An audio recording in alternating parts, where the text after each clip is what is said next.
Like its big sibling the Silverado, the Chevy Colorado pickup will offer a Trail Boss off-road package starting for the 2022 model year.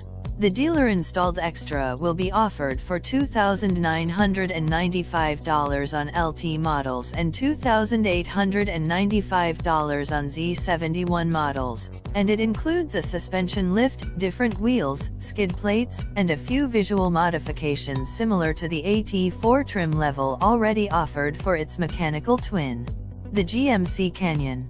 The suspension lift raises the truck 1 inch, and the package also includes the removal of the front air dam and the addition of skid plates for the front and middle of the underbody.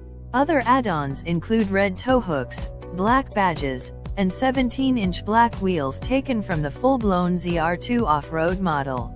The 2022 Colorado is otherwise unchanged and continues to offer 3 engine choices: a 2.5-liter inline-4, a 3.6-liter V6, and a turbo diesel 2.8-liter inline-4. Elsewhere in the Chevy truck lineup, the Silverado is scheduled to receive an update for 2022, and the full-size pickup will add an off-road ZR2 version of its own.